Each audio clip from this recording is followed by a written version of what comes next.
You obviously grew up in the UK, and you had this very prestigious family full of famous mathematicians and economists. And I was curious what it was like for you. Yeah, there was a lot of pressure. I think by the time I was about 7, I realized I was going to have to get a PhD. Did you rebel against that, or you went along with it? I dropped out every so often. Yeah. I became a carpenter for a while. Geoff Hinton, pretty early on, became obsessed with this idea of figuring out how the mind works.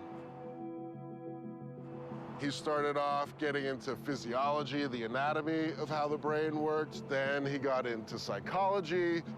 And then finally, he settled on more of a computer science approach to modeling the brain and got into artificial intelligence.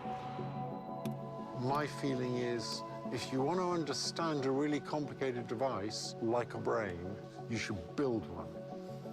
I mean, you could look at cars and you could think you could understand cars. When you try and build a car, you suddenly discover that there's this stuff that has to go under the hood, otherwise it doesn't work. Yeah.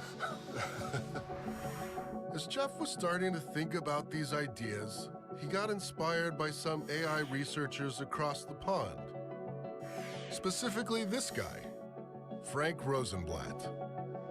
Rosenblatt, in the late 1950s, developed what he called a perceptron, and it was a neural network, a computing system that would mimic the brain. The basic idea is a collection of small units called neurons. These are little computing units, but they're actually modeled on the way that the human brain does its computation. They take incoming data like we do from our senses, and they actually learn, so the neural net can learn to make decisions over time. Rosenblatt's hope was that you could feed a neural network a bunch of data, like pictures of men and women, and it would eventually learn how to tell them apart, just like humans do. There was just one problem. It didn't work very well. Rosenblatt, his neural network was a single layer of neurons, and it was limited in what it could do, extremely limited. And a colleague of his wrote a book in the late 60s that showed these limitations. And it kind of put the whole area of research into a deep freeze for a good 10 years. No one wanted to work in this area. They were sure it would never work. Well, almost no one. It was just obvious to me that it was the right way to go. The brain's a big neural network, and so it has to be that stuff like this can work because it works in our brains. There's just never any doubt about that. And what do you think it was inside of you that kept you wanting to pursue this when everyone else was giving up, just that you thought it was the right direction to go? No, that everyone else was wrong. Okay.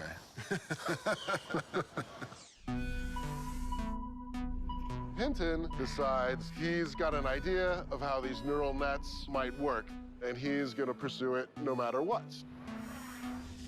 For a little while, he's bouncing around research institutions in the US. He kind of gets fed up that most of them are funded by the Defense Department, and he starts looking for somewhere else he can go. I didn't want to take Defense Department money. I sort of didn't like the idea that this stuff was going to be used for purposes that I didn't think were good. He suddenly hears that Canada might be interested in funding artificial intelligence. And that was very attractive, that I could go off to this civilized town and just get on with it. So I came to the University of Toronto. And then in the mid-'80s, we discovered how to make more complicated neural nets so they could solve those problems that the simple ones couldn't solve. He and his collaborators developed a multi-layered neural network, a deep neural network. And this started to work in a lot of ways.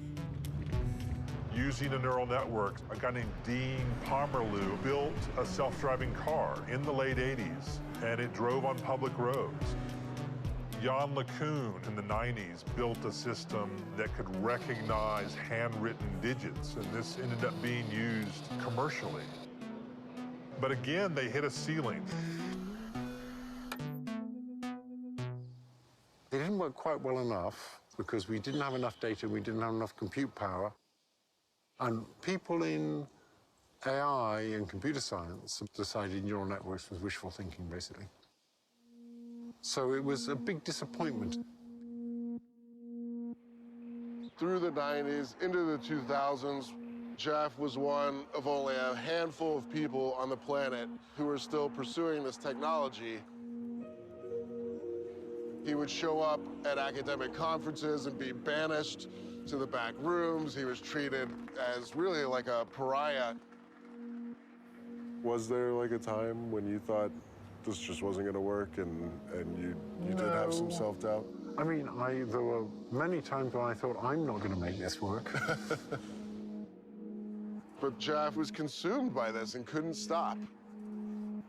He just kept pursuing the idea that computers could learn until about 2006, when the world catches up to Hinton's ideas.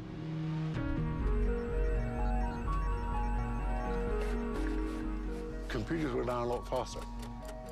And now it's behaving like I thought it would behave in the mid-80s. It's solving everything.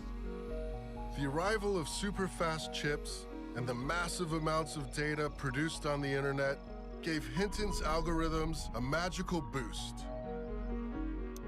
Suddenly, computers could identify what was in an image.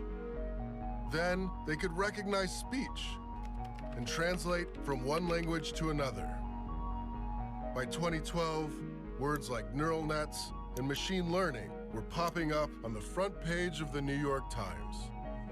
You have to go all these years, and then all of a sudden, you know, in this span of a few months, it just takes off. Did it finally feel like, aha, you know, the world has finally come to my vision? It was sort of a relief that people finally came to their senses.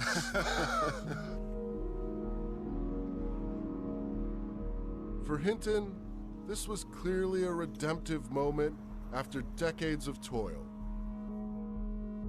And for Canada, it meant something even bigger. Hinton and his students put the country on the map as an AI superpower, something no one and no computer could ever have predicted.